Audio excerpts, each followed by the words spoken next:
whether whether health insurance should cover contraceptive coverage, and whether you believe that women should be allowed to make their own decisions when it comes to their reproductive health.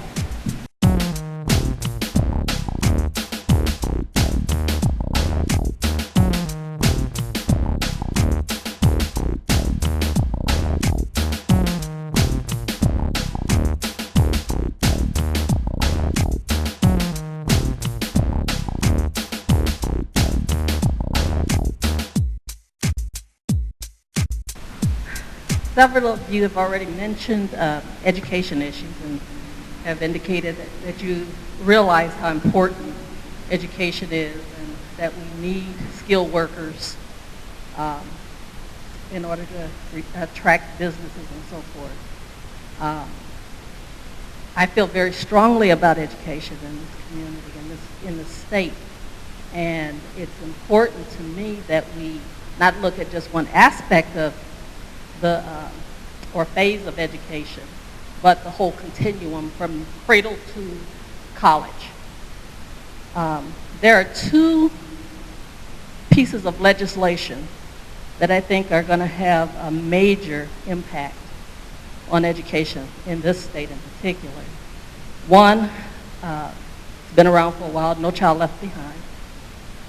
The other, the Race to the Top bill that just passed in Illinois. I'd like to know what your position is on No Child Left Behind and whether or not you would support a waiver for Illinois. And then I'd also like to know how you feel about the passage of the Race to the Top. No Child Left Behind is we have to get rid of that. They expect students who are in honors classes to take the same tests as students who are in classes. And then they all have to take the same test. And that's how they determine how a school is doing. It's not fair, it's not right. It penalizes a lot of schools that have a lot of special needs students in their school. It's important. But we need to use it. Thank you. Keep it now. No, I forgive you. You're not. You said you're sorry. But, so now No Child Left Behind is not working. You know what else isn't working either, is education is determined based off of how much money your home is worth. You've got suburban schools with Olympic-style swimming pool and planetariums. You've got ponds so they can practice fly fishing. But you've got some rural schools that are begging for a new roof. Federal government needs to do more to help the states to level the playing field on the educational level, and we need to get rid of no. I'm proud to let you know that I just last week received the endorsement of the National Education Association. That doesn't happen by mistake. I was vetted by educators throughout this region, and so what I'd like to talk about a little bit is concept about education. First of all, Head Start is under attack. I can't think of better investment of our resources to invest in children.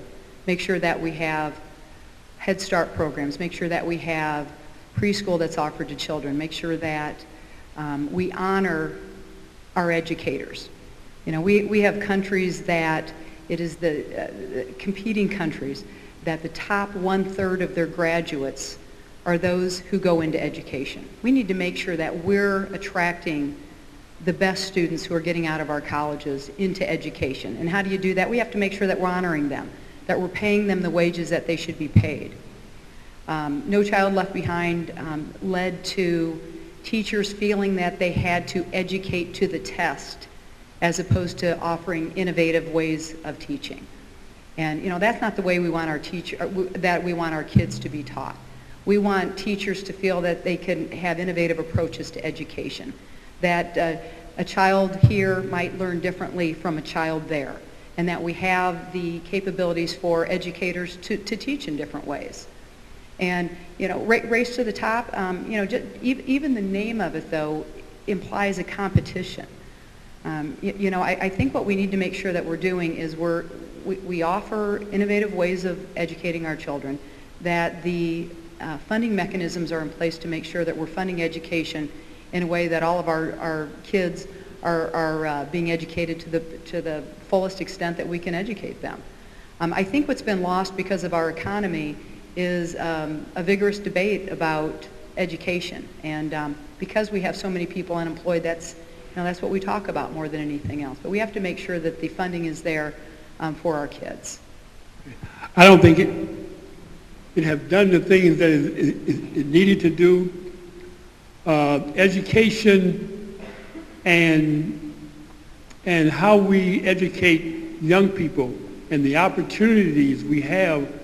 I served on the national board of the American Community College Association and also on the Illinois Community College Trustee Association, which I was chair of the K through 20 initiative. And as we move forward, that's why I was talking about fighting for what you believe in. If you look at the budget now nationally, our great president, he has put a lot of money in community colleges because he knows that the investment in education, and you're absolutely right about without that, and without having a closer relationship with the K-12s and Lieutenant Governor Simon have covered and has spoke at all 48 community colleges in the state of Illinois. And her directive have been to us to be closer, have a closer relationship to the K-12 because it ties together. And so I agree that we need to eliminate a No Child Left Behind. We need to have a waiver. We need to look at new ways of working together towards our community, because we're talking about corporations coming to Illinois. The first thing they talk about is the education level of their employees. And so I agree with that. I think we need to do more. The state is beginning to do more because the community college network have fought all the time. I was co-chair of one of the legislative committees of the state community colleges, and we fought hard to make sure that we get our fair share. Okay. So education is very important. Thank you very much. Mr. Kaler. Just real briefly, Sandy, I think that when No Child Left Behind was initiated, it was a very well-intentioned program. And I think that for the schools that it helped, it did a good job. The problem was that one size does not fit all. And so for some that did well, there was others that it became a real negative. And I think you've seen that it's become, very unpopular at this point, and Race to the Top has tried to take into account some of the obstacles that they needed to overcome and then go beyond that. But that too will have some problems, and that again, not everybody's going to be able to fit into the mold and benefit in the same way that others might. But still, it's important that we keep those goals out there and that we strive to do better in education. The key is going to be what kind of a priority is it and how are we going to fund it. And let me be so bold as to say that if we're smart and we are coming up at the end of the sunset of our income tax increase, what we'll do is we'll go back to one of our most radical left-wing politicians in Illinois history, Governor Edgar, and we'll try to do the same thing that he tried to do, and that is to switch how we fund education in this state, take the burden off the property tax and put it on the income tax. And that, if we do that, that'll be the smartest thing that we've done in this century. We have to make it a priority. Well, hello, my name is Reverend J.T. Toombs. I just want to make one statement here. I don't also believe in the Republican Democrat Party when it comes to the judgeship, but I do have a question. for the last two candidates that has been elected as Republican Party, they were unqualified by the bar poll. Why do you feel that is?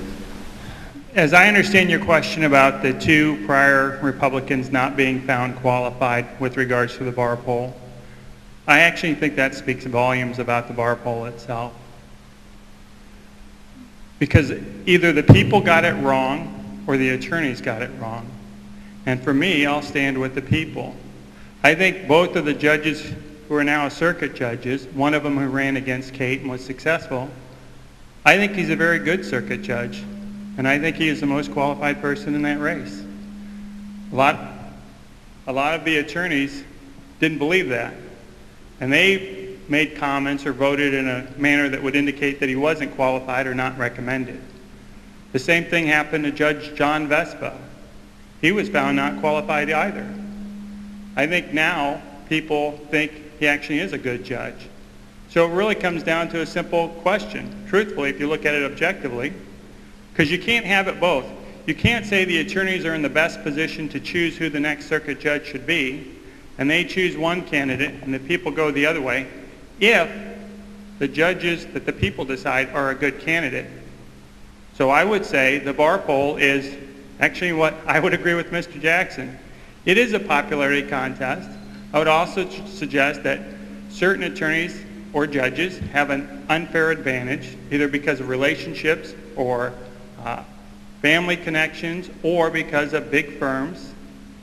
Whereas the solo practitioner, some people don't know this, but when the bar poll comes out, you're going to see there were 911 attorneys in 2010 in the 10th Judicial Circuit. When you look at the bar poll results, I bet you'll see less than 200 responded, at least in my case. I don't know how many responded in Kate's case. But I would suggest that the voters do what they always do. They make up their minds for themselves. And they look at our actual qualifications. They look at our actual experience. They look at what we've actually tried, what we've actually done, as opposed to just what we've said.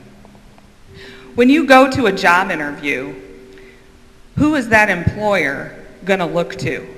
They're going to look to the people who have been exposed to you and have had a working relationship with you, who you've performed your job for.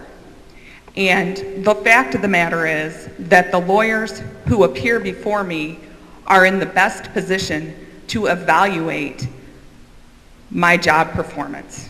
And I am proud to say that the lawyers have evaluated me very favorably.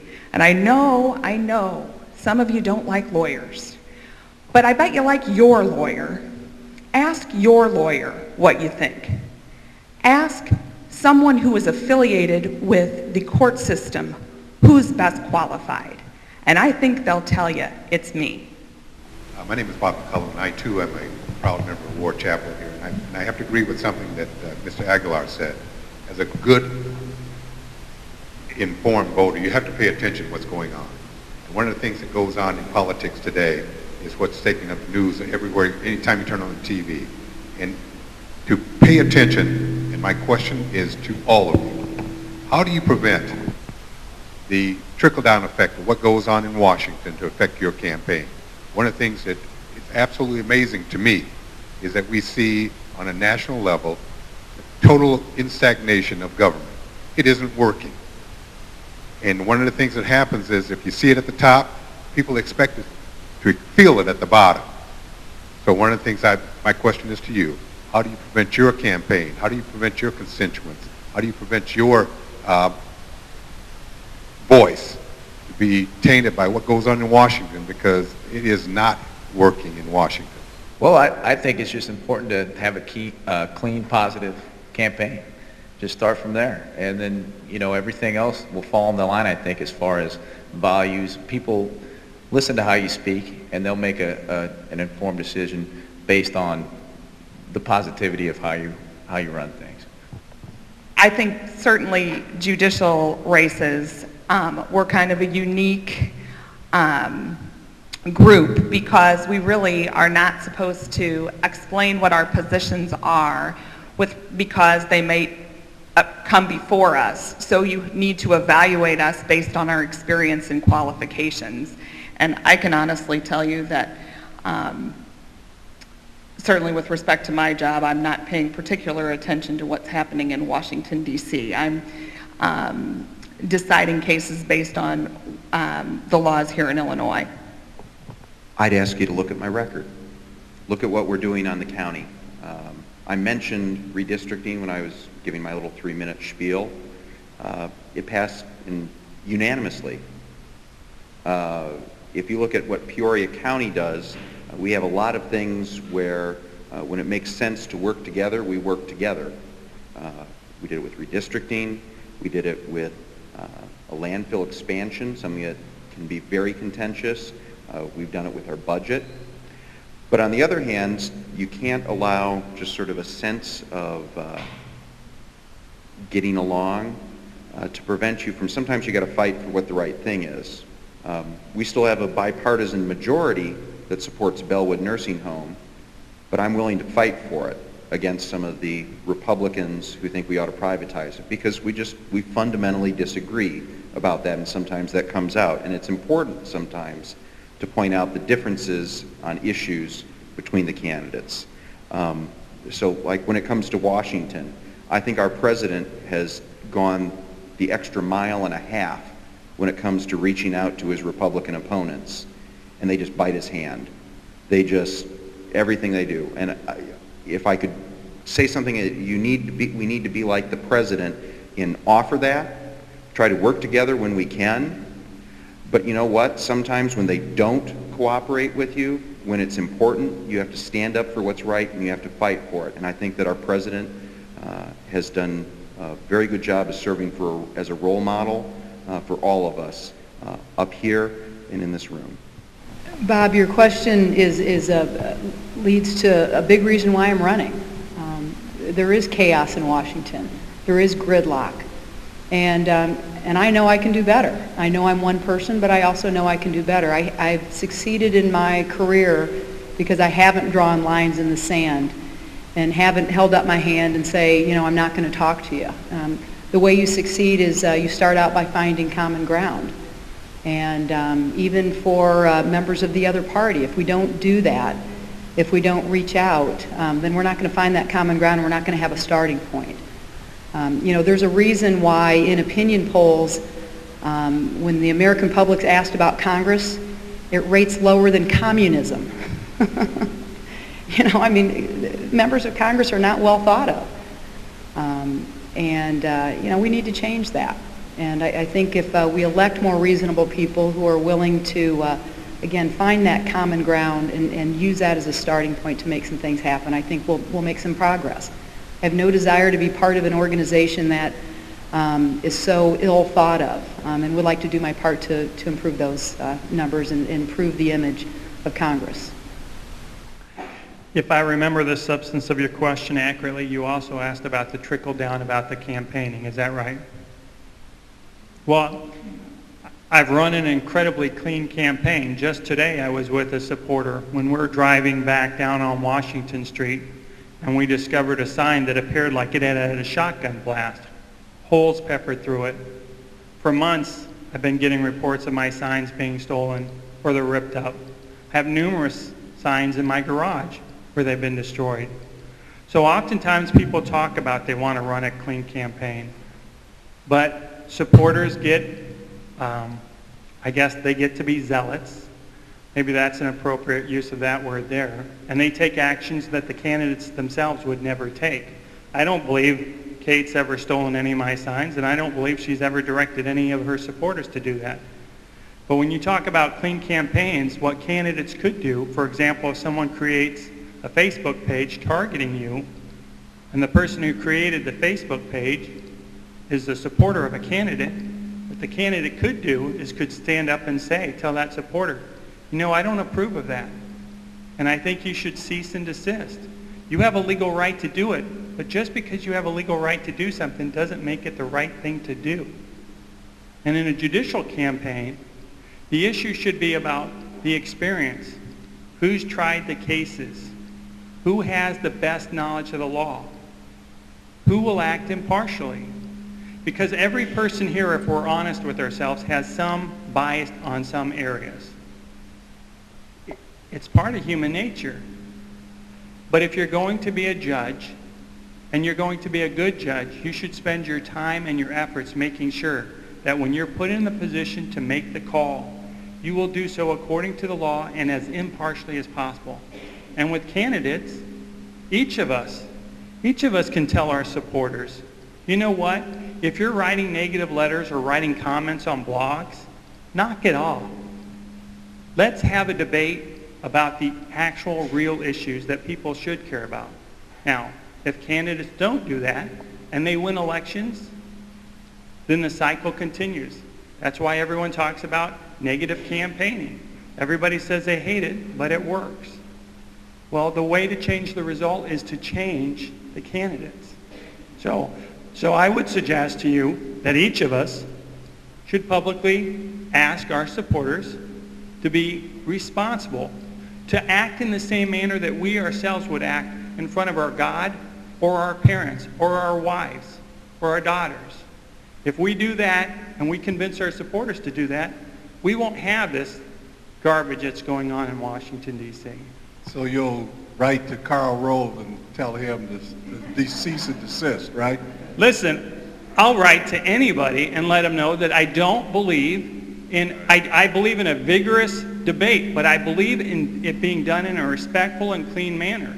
And nonsense like stealing people's signs or well, that happens in every election. And it shouldn't. Yeah, well, it does, whether but it it does shouldn't. or not, this isn't going to change it tonight. Thank you. Bob, if you want to keep Washington out of politics, that is up to the candidate to keep Washington out of politics. Now, District 17, Illinois District 17, originally had about 8 names that was going to run for U.S. Congress. 6 officially announced. And of those 6, there are now 3 candidates left. Senator Durbin endorsed a candidate. He's a Washington guy, as we know, Illinois senator, works in Washington. He endorsed the candidate, and Senator Durbin asked the man to my right to drop out of the race. Senator Durbin also asked George Gallup to drop out of the race, and he refused. Now, there are still 3 candidates left. Myself, Ms. Bustos, and Mr. Gallup. Yet money and political influences still keep coming into the Illinois 17th District. And the reason that happens, the reason Washington gets involved with our campaigns, is because the candidates allow that to happen. So the candidates need to step up and do it the way it's supposed to be. I'm running a grassroots campaign. 98, 99% of my money have been $5, $10 at a time. And let me tell you, grassroots is not pretty. It's not pretty, but it's honest, and when I'm done, and if the voters elect me, the only people that I owe any favors to are the voters of the 17th District. Thank you. Thank you. Does that answer your question? I don't know. I guess I have a different take on politics. I've never run a negative campaign, never believed in it. I've had negative campaigns run against me. When I vote in Springfield, I try not to think about, was this good for my political career? I try to do the right thing. And I've taken probably 5,000 or 6,000 votes. I've been there. There's probably plenty of stuff you can find to attack me on or to agree with me on. And, I just try to do the right job. And you have to listen to your constituents, but you know what? Not all your constituents are going to agree with you or even like you. And you still have to do what you think is the best job and do it in an honest way. And that's, if you just stick to business, I think that's the best solution.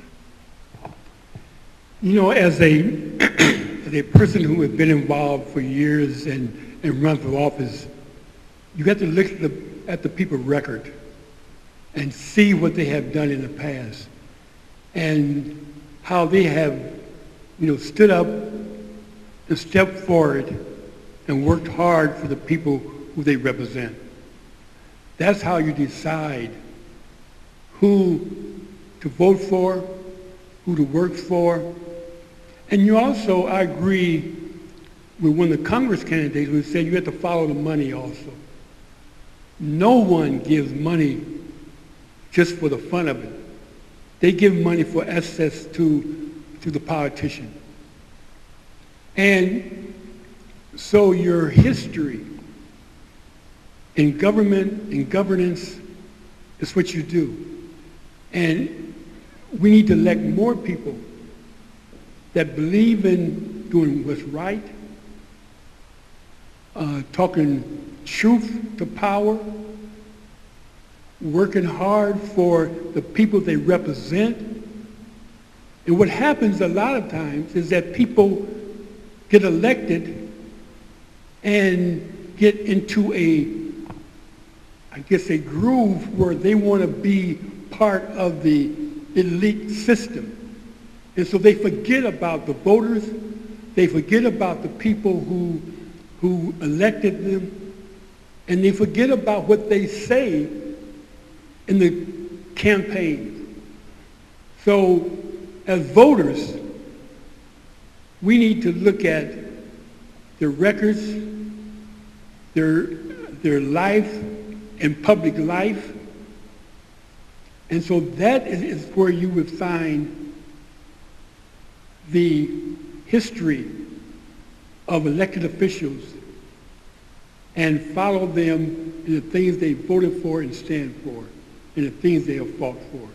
So that is what I think is that we continue to elect the same people over and over, and so they become entrenched in Washington or entrenched in the state capitol, and that's where it's rated lower than anything, because there's not the people there who really care for the people.